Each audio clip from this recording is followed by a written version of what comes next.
Halo semuanya, perkenalkan nama saya Saiful Anwar, mahasiswa program studi Teknik Informatika dengan NPM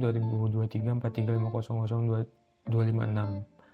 Pada kesempatan kali ini, saya akan mempresentasikan mini project penambangan data untuk memenuhi tugas mata kuliah. Topik yang saya pilih adalah klasifikasi dengan judul project klasifikasi risiko penyakit jantung menggunakan algoritma decision tree. Alasan saya memilih proyek ini karena penambangan data sangat relevan diimplementasikan di bidang medis. Saya menggunakan database publik bernama HeartCSP yang berisi rekam medis pasien seperti umur, tekanan darah, dan kadar kolesterol. Tujuannya adalah membangun model cerdas yang bisa memprediksi apakah seorang pasien memiliki resiko penyakit jantung atau tidak, berdasarkan data historis tersebut. Kita langsung saja ke implementasi di Jupyter Notebook. Di sini saya membuat folder tugas agar semua filenya tersusun rapi di satu folder. Lalu saya pindahkan juga file CSV-nya ke dalam folder tugas ya.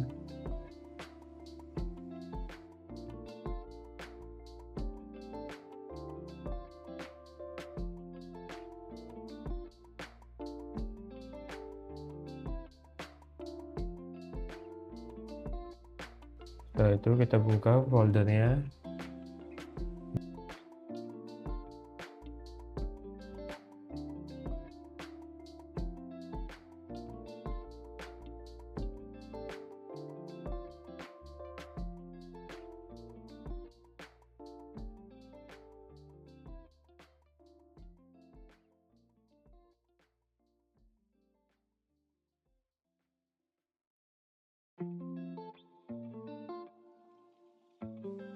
Mari kita langsung saja masuk ke implementasi di Jupyter Notebook. Maka pertama yang saya lakukan di sini adalah memanggil library dasar Python. Saya menggunakan Pandas untuk membaca dan mengelola data table. Matplotlib untuk visualisasi nanti, serta scikit-learn yang merupakan library utama untuk machine learning-nya.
Setelah library siap, saya membaca file heart.csv ke dalam variabel df. Jadi kita lihat di panggilan df head, ini adalah 5 data teratas kita. Seluruh data ini sudah dalam bentuk numerik sehingga siap untuk langsung diproses. Target klasifikasi kita ada di kolom paling kanan, yaitu output, di mana angka 1 berarti beresiko dan angka 0 berarti sehat.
Tahap selanjutnya adalah memisahkan antara soal dan jawaban.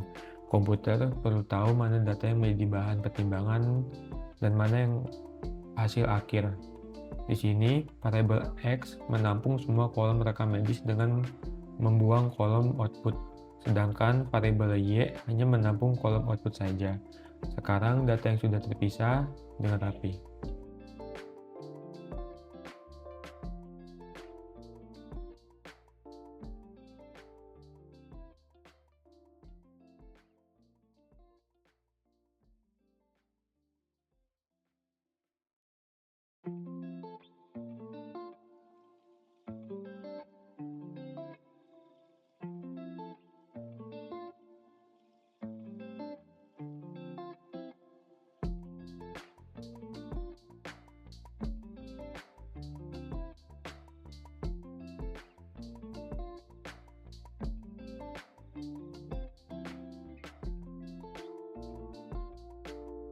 Untuk membuat model yang pintar, kita tidak bisa memberikan semua data sekaligus.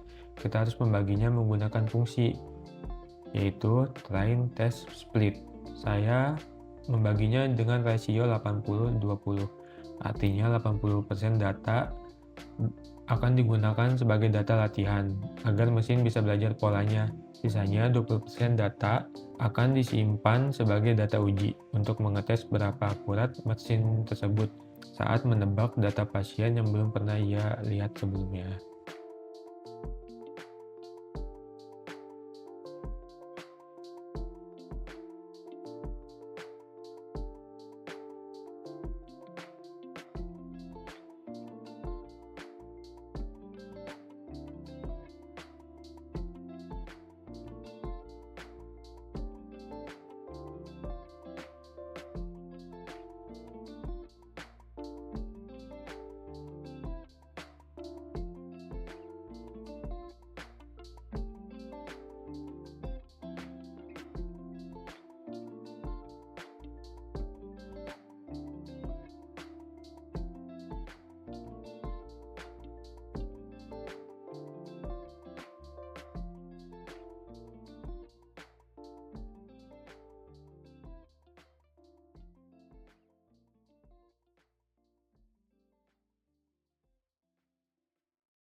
Sekarang saya masuk ke inti penambangan datanya. Algoritma yang saya pilih adalah decision tree atau pohon keputusan. Sekarang logikanya sangat transparan dan mudah diimplementasikan. Saya mengatur max depth-nya sama dengan 3 agar pohon keputusannya nanti tidak terlalu dalam dan kompleks. Lalu baris code, model, dt, fit, xtrain, dan ytrain ini adalah proses utamanya, di mana mesin mulai mencari pola hubungan antara gejala medis dan resiko penyakit jantung.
Setelah model dilatih, saatnya kita beri ujian menggunakan data uji tadi melalui perintah predict.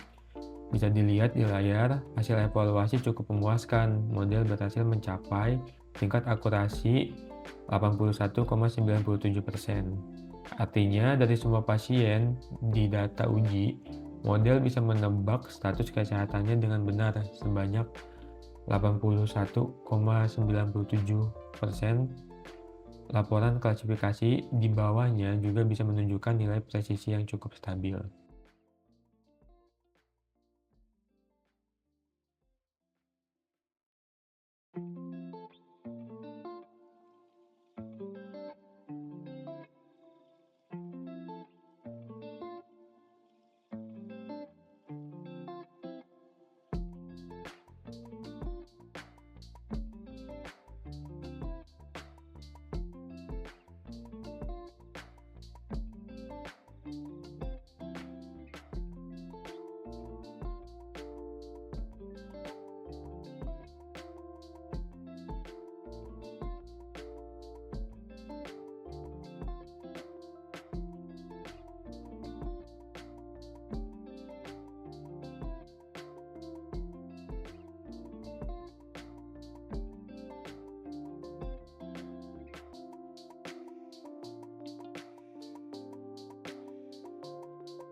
Sebagai pelengkap presentasi, mari kita lihat bagaimana mesin membuat keputusannya secara visual. Ini adalah grafis decision tree yang berhasil dibangun. Bisa kita lihat di kotak paling atas, atribut yang dianggap paling krusial oleh mesin untuk membedakan kondisi pasien adalah CP. Dari situ, model akan terus membuat cabang pertanyaan ke bawah, seperti apakah umurnya di bawah sekian, sampai akhirnya bermuara di kotak paling bawah, atau left node, yang memutuskan apakah pasien ini masuk kelas sakit atau sehat.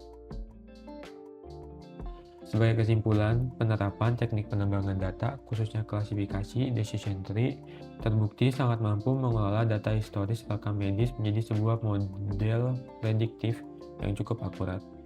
Kedepannya, model seperti ini bisa dikembangkan lebih lanjut dengan memperbanyak volume data latihan untuk membentuk tenaga medis melakukan deteksi dini. Sekian penjelasan mini project dari saya. Terima kasih atas perhatiannya dan sampai jumpa.